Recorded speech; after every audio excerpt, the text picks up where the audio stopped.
responsibility of handling unclaimed monies. It doesn't lie with New South Wales Fair Trading anymore. Hasn't done for a few years. It lies. This responsibility actually lies with Revenue New South Wales.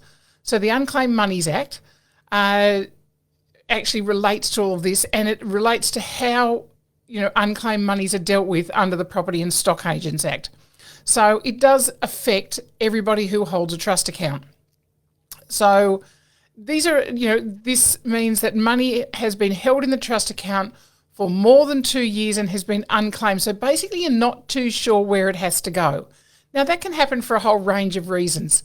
Firstly, the licensee in charge needs to take reasonable efforts to locate the owner of any money.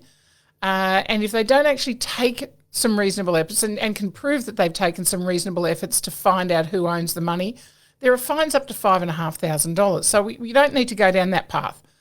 So, the reasonable efforts can, differ depending on the amount of money that you're chasing. It could be, the remainder of a settlement and somebody just hasn't claimed that, or you don't know where to send it to, or you haven't got their bank account details and they've disappeared into thin air after a sale. So, if, say the money's been deposited into a sales trust account, it's probably a little easier to identify who it belongs to. There's some solicitors to chase to say, well, where's your client gone? That we haven't got any forwarding details. We haven't got any bank account details to send anything to. It's just sitting in our trust account. So maybe expression of interest deposits, and the person's gone missing and they don't come back to you. They choose not to go ahead. Whole range of reasons why you may have money sitting in your trust accounts. So obviously in the ideal world, every purchaser, vendor, landlord, tenant alike, that identify the money that they've deposited into your account. However, that's not always the case. And sometimes a tenant may have put rent money in there.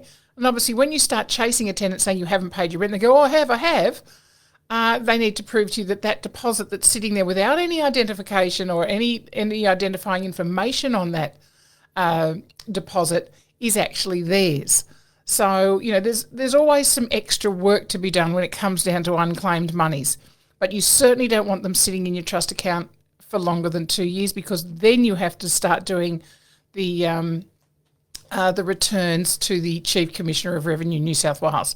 So again, remember, it's not New South Wales Fair Trading. Hop onto the Revenue New South Wales website if this is an issue for you, and look at the process that you need to go through to return those or send those monies through to Revenue New South Wales if you have them. Now, one of the calls I got on Friday was from someone who was waiting for an occupation certificate to come through, and it hasn't come through in over 2 years.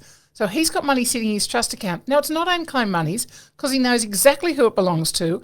There is an agreement from vendor and purchaser around that it's not to be released until certain targets and certain steps are taken. They haven't taken. They're still in the process. It hasn't fallen off the wagon. So he knows what that money is for. It is not unclaimed money. So in terms of his return, but obviously he needs some evidence of that in his files. So if asked about that and whether it is unclaimed money, he can clearly state that it is not. So that was a really good example of somebody who's had money in their trust for longer than 2 years and was wondering whether that needs to go to Revenue New South Wales. No, because he knows all about it. The vendors and the purchasers know all about it and the reasons why that money's still sitting there. So that's all good. So guys, just that little warning. Make sure that you do go down that path when you need to, which is January, when you need to do that every January.